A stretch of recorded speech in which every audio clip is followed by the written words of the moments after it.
Hi everyone, welcome back.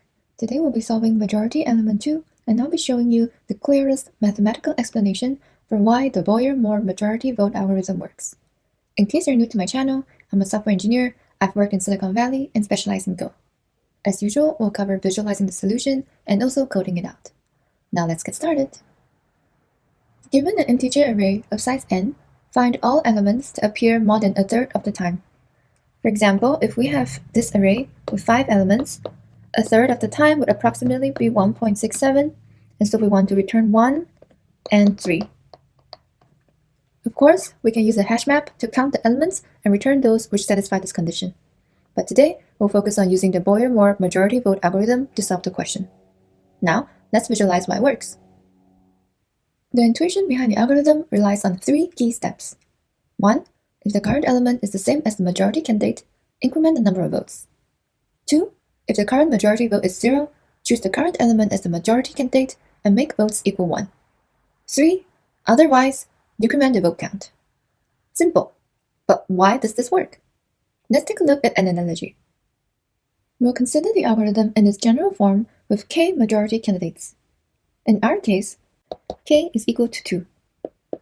So we start with 2 containers and a trash bag. Each container contains one type of element at a time. When we encounter a new element x, there can be 3 possibilities. 1. If there is a container containing x, we want to add it to that container. 2. If there is no container containing x, and there is an empty container, put x in the empty container. 3. If there are no empty containers, and there's no container containing x, remove one element from each container, put it in the trash together with x. Let's step through this array example. Initially, everything is empty and we encounter 1. There is no container with 1, and there are empty containers, so we put 1 in the empty container. Then we encounter 1 again, and now there is a container with 1, so we add 1 to the container. Now we encounter 2, and there are no containers containing 2, but there is an empty container, so we put 2 in the empty container. And we encounter 3. Now there are no empty containers, and there are no containers containing 3, so we remove one element from each container and add it to the trash together with 3. And in this way, we are offsetting the counts for the 2 majority candidates because we have now encountered a new element that we don't have the space for. Finally, we encounter 3 again, and now there are no containers containing 3, but there is an empty container, so we add 3 to the empty container. Finally, in the end, we see that for each of the n elements in the original array, it is either in one of these containers or in the trash. So if we have an element x that occurs m times in the original array that is not found in any of the containers, this must mean that all m copies of x must be in the trash, as with our case for the element 2. And because we dump k other elements together with each element that we put in the trash, the number of elements in the trash will be k multiplied by m plus m occurrences of x itself, and we can rewrite that to k plus 1 multiplied by m. Since we have n elements in the original array, we can derive the equation that the number of elements in the trash has to be less than or equal to the original number of elements in the array. And similarly, m will be less than or equal to n divided by k plus 1. Now, if an element occurs more than n divided by k plus 1 number of times, then it has to be in one of these containers. So we can guarantee that the algorithm will correctly identify all elements that appear more than n divided by k plus 1 times.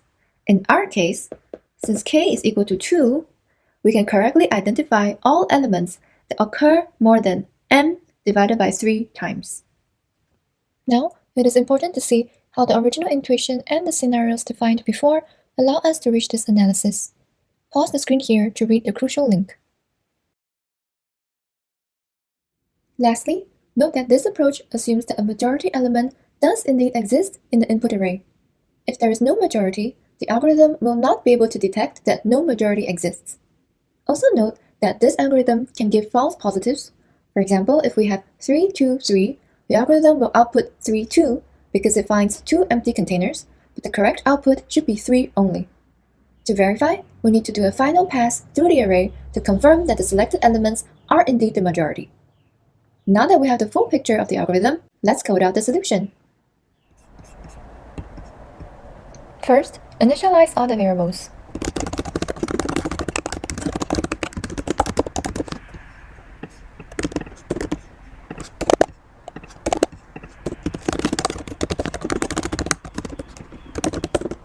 And now we want to go through the nums input array.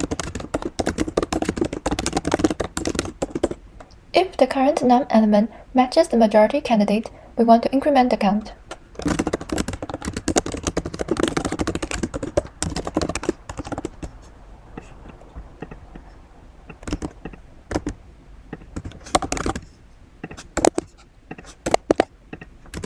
If the majority count is 0, we want to set the current num element to be the majority candidate and the count to be 1.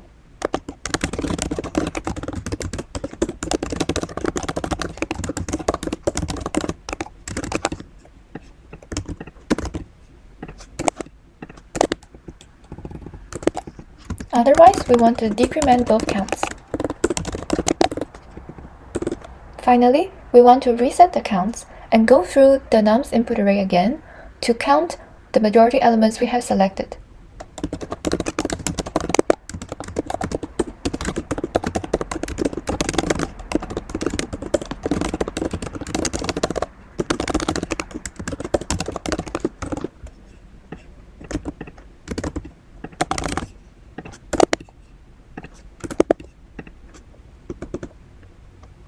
And now we do a final check. If the counts is more than n over 3, which is indeed the majority, then we want to append this element to the output array.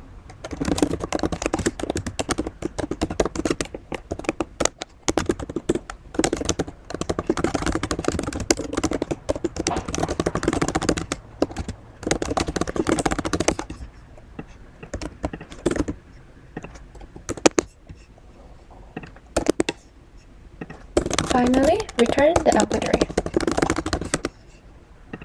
There we go.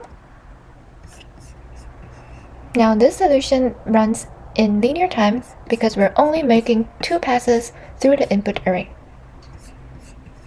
Now that you get how it works, you can also try majority element 1. I've linked the question down below, and you can also explore other videos on my channel if you want more practice. See you next time!